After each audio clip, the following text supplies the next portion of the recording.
चीनी अखबार ने कहा है कि भारत अपनी घरेलू समस्याओं पर ध्यान दे और गुटनिरपेक्षता की अपनी पुरानी नीति पर चले। इसके साथ ही अमेरिका से दूरी बनाए रखने को लेकर भी भारत को आगाह किया गया है।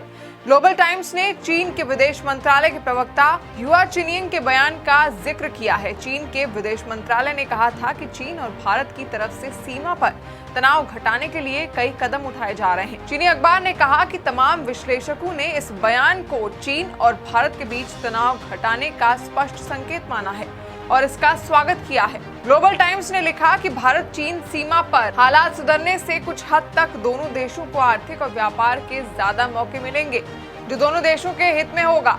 अगर तनाव बढ़ता है और संघर्ष का रूप ले लेता है तो फिर भारत चीन के संबंधों के लिए बहुत कम गुंजाइश बचेगी। भारत में चीन विरोधी भावनाओं के उभार को देखते हुए द्विपक्षीय व्यापार पर भी पड़ेगा।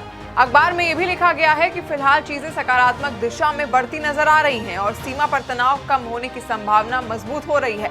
इसका मतलब है कि भविष्य में दोनों देशों के बीच आर्थिक और व्यापारिक सहयोग बढ़ेगा और दम तोड़ती भारतीय अर्थव्यवस्था को भी सांस लेने का मौका मिलेगा। ग्लोबल टाइम्स ने लिखा है, जब भारत चीन के बीच सीमा विवाद खत्म हो जाएगा तो दोनों देशों के आर्थिक और व्यापारिक रिश्ते भी सामान्य हो जाने की उम्मीद है।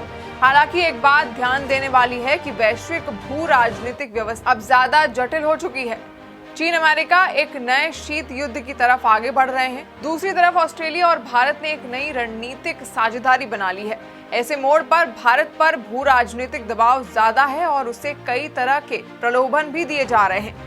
अखबार में यह भी लिखा गया है कि भारत ने लंबे समय से अपनी विदेश नीति में गुट निरपेक्षता की नीति का पालन किया है। ये देखना होगा कि भारत अपनी कूटनीतिक स्वतंत्रता बनाए रखता है या फिर बदलते भू राजनीतिक समीकरणों के बीच अमेरिका के नेतृत्व वाले गुट की तरफ झुक जाता है।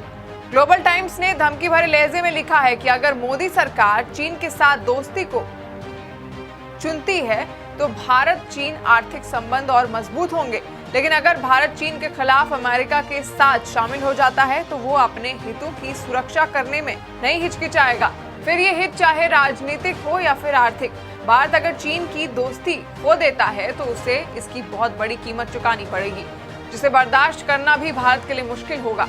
चीनी मीडिया ने भारत सरकार को नसीहत दी है कि उसे कोरोना वायरस महामारी और टिड्डियों के हमले जैसे घरेलू मुद्दों पर अपना ध्यान केंद्रित करने की जरूरत है।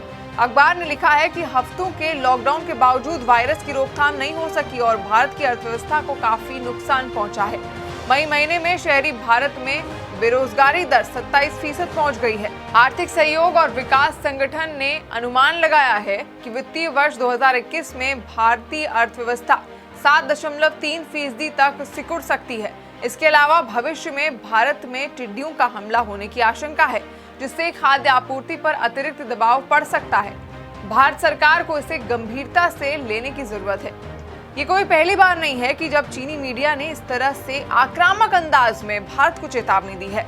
जब प्रधानमंत्री मोदी ने हाल ही में अमेरिकी राष्ट्रपति डोनाल्ड ट्रंप के G7 में शामिल होने के न्योते को लेकर सकारात्मक प्रतिक्रिया दी थी, तो चीनी मीडिया ने कहा था कि भारत ऐसा करके आग से खेल रहा है। ग्लोबल टाइम्स ने लिखा था कि G7 के विस्तार का विचार भू राजनीतिक समीकरणों को लेकर है और साफ तौर पर ये चीन को रोकने की कोशिश है। भारत भी अपनी वैश्विक नेता बनने की महत्वाकांक्षाओं में अमेरिका का साथ दे रहा है। ग्लोबल टाइम्स ने लिखा था, जब से मोदी दूसरी बार सत्ता में आए हैं, भारत का चीन के प्रति रवैया बदल गया है। भारत चतुष्कोणीय राजनीतिक वार्ता को लेकर तेजी से आगे बढ़ रहा है, यानी भारत ऑस्ट्रेलिया, जापान और अमेरिका के साथ अपना गठजोड़ मजबूत कर रहा है।